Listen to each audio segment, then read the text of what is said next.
말씀 함께 보겠습니다. 구약성경 잠언 9장 1절에서 6절까지 구약성경 919페이지 말씀 9장 1절로 6절까지 우리 한 목소리로 받들어 읽겠습니다. 지혜가 그의 집을 짓고 7 기둥을 다듬고 짐승을 잡으며 포도주를 혼합하여 상을 갖추고 자기의 여종을 보내어 성중 높은 곳에서 불러 이르기를 어리석은 자는 이리로 돌이키라. 또 지혜 없는 자에게 이르기를 너는 와서 내 식물을 먹으며 내 혼합한 포도주를 마시고 어리석음을 버리고 생명을 얻으라. 명철의 길을 행하라 하느니라. 아멘. 우리가 찬송가 528장을 보면 파니제인 크리스비가 쓴 곡으로 예수가 우리를 부르는 소리라고 하는 찬송이 있습니다. 예수님께서 문 앞에 나와서 사면을 보며 우리를 기다리고 우리를 부르신다라고 하는 찬송인데요. 오늘 잠언 9장의 말씀은 우리를 부르는 또 하나의 음성을 소개하고 있습니다. 그 소개하는 음성은 지혜가 우리를 부르는 소리입니다. 하나님께서 우리에게 허락하신 은혜로 솔로몬이 말하기를 여호와를 경외하는 것이 지혜의 근본이요 거룩하시지 않은 것이 명철이다 라고 10절에서 말하고 있는데, 그 말씀과 같이 지혜가 우리를 불러서 하나의 은혜의 자리로 부르신다라는 얘기를 하고 있고요. 또 13절로부터 18절까지는 미련한 여인이 부르는 소리도 이야기를 하고 있습니다. 그러니까 주님이 우리를 부르시되 지혜가 부르기도 하고, 주님이 우리를 부르시지만 그 음성을 가리고 오히려 미련한 여인이 부르는 그런 소리도 있다라는 얘기를 하는 것이죠. 부르는 위치는 성중의 높은 곳에서 부르고 있습니다. 그러니까 어디서든지 그 소리를 듣고 선택할 수 있다라고 하는 것이죠.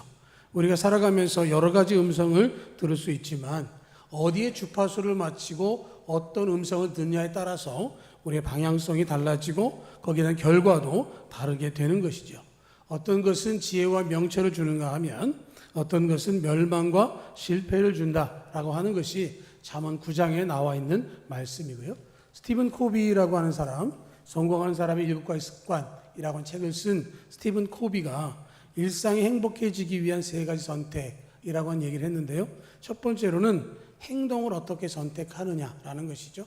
어쩔 수 없이 수동적인 선택을 하는 것이 아니라 뚜렷한 방향성을 가지고 스스로 움직이는 능동적인 선택을 하느냐에 달려있다라는 얘기고요. 두 번째는 목적이 무엇냐라는 것이죠.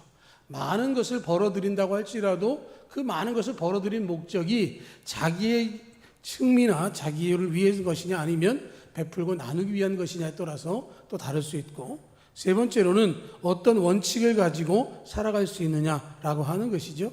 불법과 부조리를 대해서 우리가 어떻게 반응할 수 있느냐라고 하는 것이죠. 순간의 선택이 영원을 자유할 수 있는 우리의 믿음의 선택을 이야기하고 있는 것이고, 그래서 솔로몬은 지혜의 음성을 들으라 하는 말씀을 하고 있는데요. 지혜의 말씀이 4절을 보면 어리석은 자는 이리로 돌이키라 라는 얘기를 하고 있습니다. 어떤 길을 가느냐라는 것도 중요하지만 어떤 방향으로 가느냐가 정말로 중요한 거죠.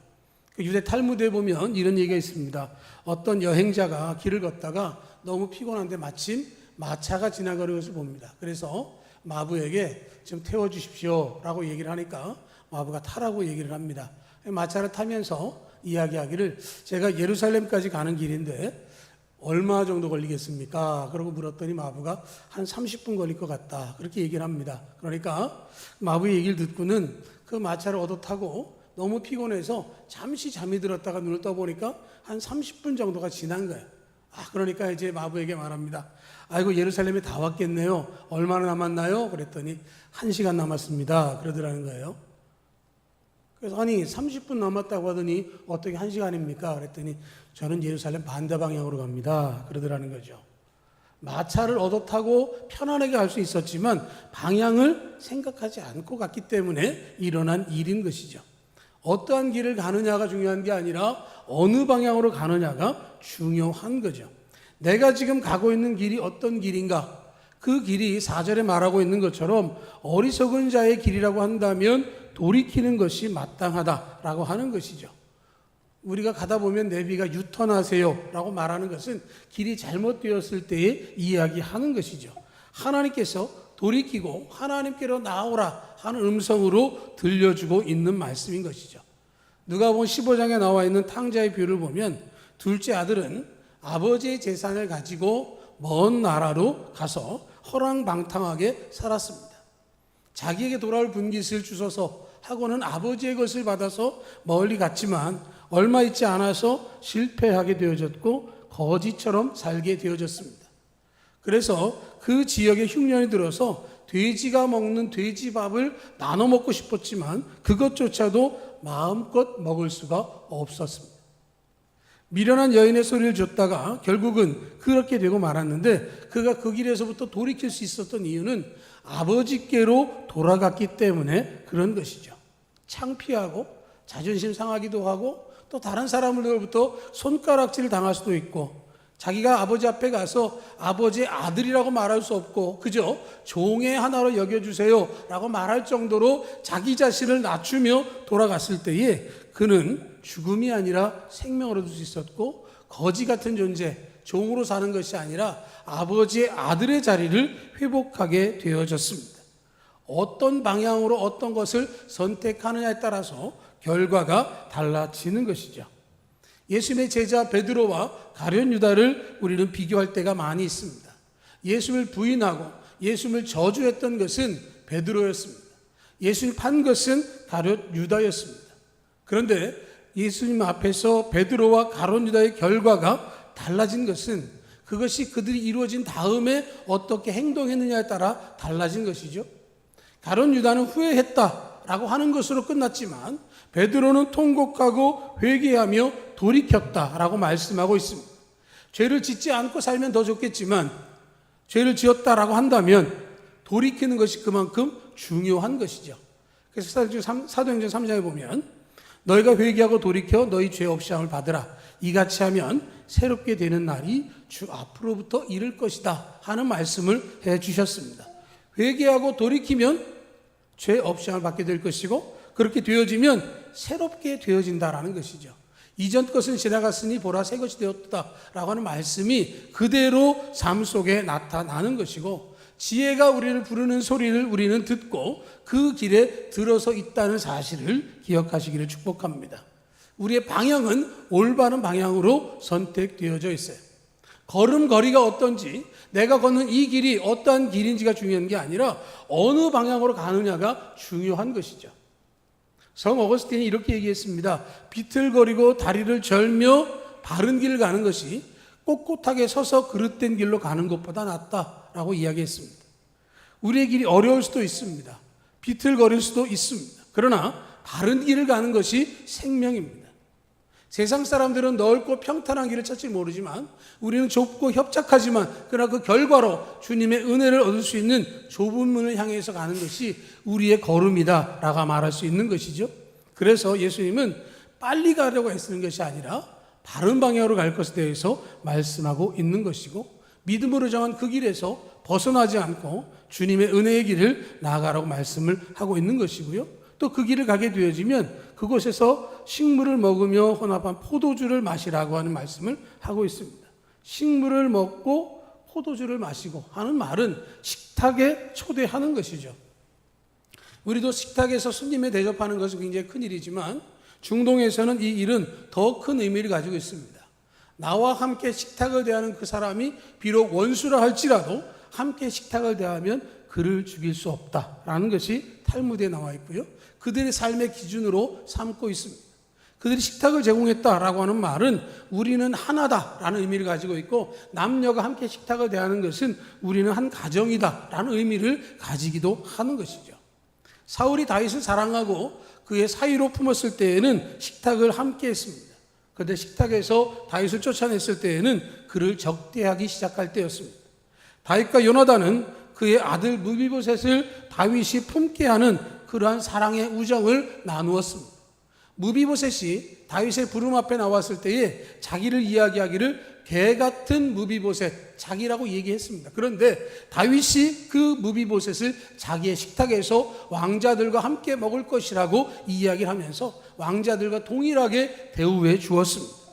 하나님은 우리에게 그러한 것을 원하고 계신 것이죠. 내 식물을 먹으며 내 혼합한 포도주를 마시라는 이야기는 나와 함께하여 하나가 되자라는 말씀이고요. 계시록 3장 20절을 보면 볼지어다 내가 문 밖에서 두드리노니 누군지 내 음성을 듣고 문을 열면 내가 그에게로 들어가 그로 더불어 먹고 그는 나와 함께 먹으리라 말씀을 하셨습니다. 하나가 되는 것이죠. 주님의 음성을 듣고 주님과 함께하면 연합된 몸을 이룰 수 있게 되어지는 것입니다. 탕자가 아버지께로 돌아왔을 때 아버지가 살찐 송아지를 잡아서 잔치를 베풀었습니다. 소고기는 어느 게 제일 좋은 건가요? 등급이? 투뿔이면 되나요? 한우 투뿔, 쓰리뿔? 뿔이 몇 개까지 있어요? 네, 투뿔이 최고래요. 은영이가 얘기했으니까 맞아요. 이거 고기 전공이니까 소고기 중에서 가장 맛있는 거 투뿔. 그 중에 투뿔 한우, 그것과 비길 바 없는 가장 좋은 것이죠. 뭐 잔치를 베풀면서 양도 잡을 수 있고 염소도 잡을 수 있습니다. 늙은 소도 잡을 수 있지만 여기서 말하는 살찐 송아지라고 하는 것은 가장 맛있는 것을 잡아서 식사를 제공하는 것이죠. 잔치를 벌이는 것입니다. 그 아들이 죽었다가 다시 돌아왔으므로 이 잔치를 벌일만 한 것이죠. 하나님께서 우리에게 원하시는 것이 바로 거기에 있는 것입니다.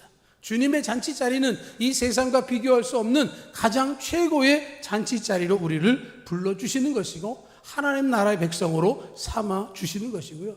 거기에 더한 것은 뭐냐면 내가 먹는 게 무엇을 먹느냐보다도 더 중요한 것, 누구와 함께 먹고 있느냐라고 하는 것이죠.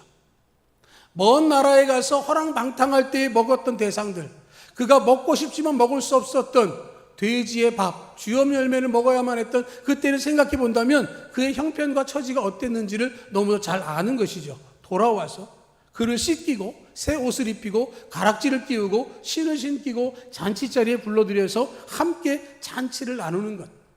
우리를 위하여 음성을 들려주시고 부르셔서 함께하기를 원하셨던 주님의 잔치가 바로 우리에게 예비가 되어 있는 것이고요.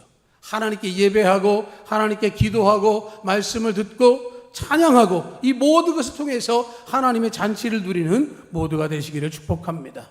주님은 우리를 부르시고 그 잔치에서 함께하기를 원하시는 것이죠. 그렇게 되어지면 어리석음을 버리고 생명을 얻고 명철의 길을 행할 수 있다고 말씀을 하고 있는 것이죠. 내가 있는 그곳에서 주님의 음성을 들으며 생명을 얻고 또 명철을 얻게 되어집니다.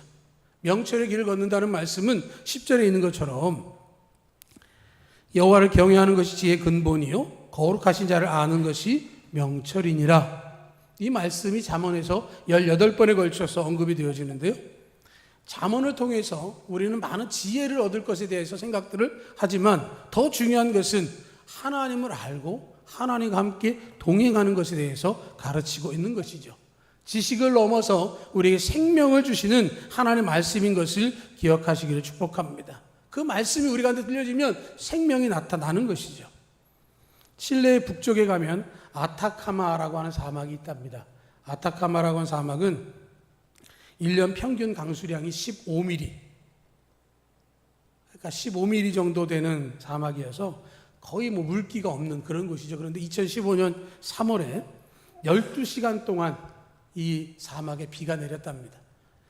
12시간 동안 비가 내리니까 한꺼번에 그 비가 쏟아져서 그 사막에 싹이 나더니 붉은색 꽃이 피어났다는 거예요.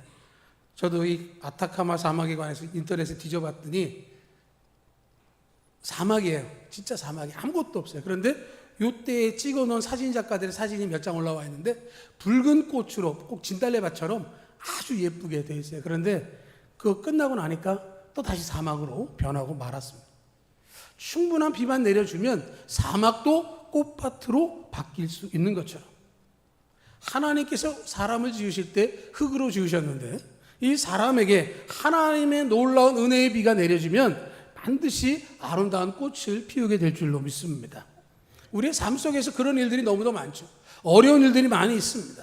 방향성의 문제, 관계의 문제, 여러 가지 일들이 있지만 정말로 중요한 것은 하나님이 원하신 그 방향대로 하나님 주신 식탁의 자리에 나아가고 하나님의 은혜를 누리게 되어진다면 반드시 큰 은혜와 기쁨의 열매를 맺게 될 줄로 믿습니다. 우리를 향하신 주님의 음성 우리 가운데 항상 들려져서 우리의 마음밭이 옥토로 변하고 우리에게 들으신 말씀을 통해서 30배, 60배, 100배를 결실할 뿐만 아니라 길이요 진리요 생명이 되신 예수님과 함께 지혜로운 길을 걸어갈 수 있는 우리 모두가 되기를 주님의 이름으로 축복합니다. 아멘. 하나님 아버지, 우리의 삶이 하나님 안에 있기를 원합니다.